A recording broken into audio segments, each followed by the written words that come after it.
করতে হবে। কিভাবে এই যানজট সমস্যার যানজটটাকে কমিয়ে আনা যায়। ঠিক আছে, 15 মিনিট, 20 মিনিট, আধা ঘন্টা, 1 ঘন্টাও যদি হয়, সেটাও বেশি হয়ে যায় অবশ্য। 15-20 মিনিট, আধা ঘন্টা যানজট হতেই পারে, কিভাবে সেই উপায়টি বের করা যায়।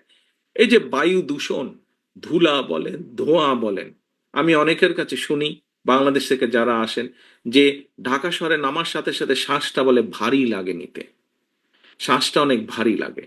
এখন এতগুলো মানুষ যেখানে শ্বাস প্রশ্বাস নিচ্ছে, কেন সেখানে এই বায়ু দূষণ হবে?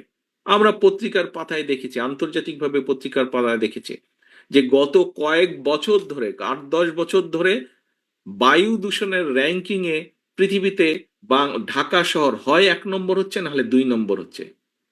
হয় ঢাকা একবার 1 নম্বর হলে দিল্লি 2 নম্বর, আবার দিল্লি 1 নম্বর হলে ঢাকা 2 নম্বর, দিল্লির সাথে কম্পিটিশন দিয়ে বায়ু দূষণে।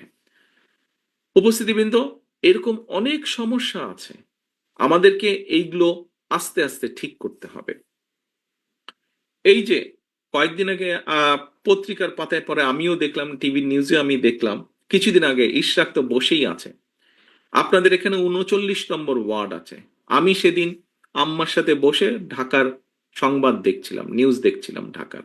হঠাৎ করে দেখলাম বাংলাদেশের একটি টিভি চ্যানেলে দেখাচ্ছে যে 39 নম্বর ওয়ার্ডে অনেক দিন ধরে একটি জায়গায় পানি জমে আছে, এবং সেখানে এলাকাবাসীদের হাঁটা চলা সবকিছু বসবাসের অসুবিধা হচ্ছে।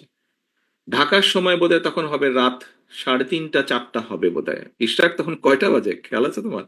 তো এরকম সময় আমি তখন ওকে ফোন করলাম সাথে সাথে।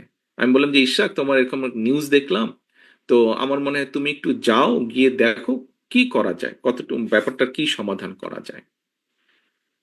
প্রিয় উপস্থিতি, কিন্তু আপনাদের সামনে এই জন্য লাস্টের এই ইশরাকের উদাহরণটা, ইশরাক পরের দিন গিয়েছিল, আপনারা বোধহয় অনেকেই দেখেছেন, অথবা নিউজেও আপনারা দেখেছেন। তো ইশরাককে পাঠালাম আমরা, দলের পক্ষ থেকে ইশরাক ওখানে গিয়েছে, এবং পরবর্তীতে আমাকে যতটুকু ইশরাক জানিয়েছে বা সংবাদের মাধ্যমে আমি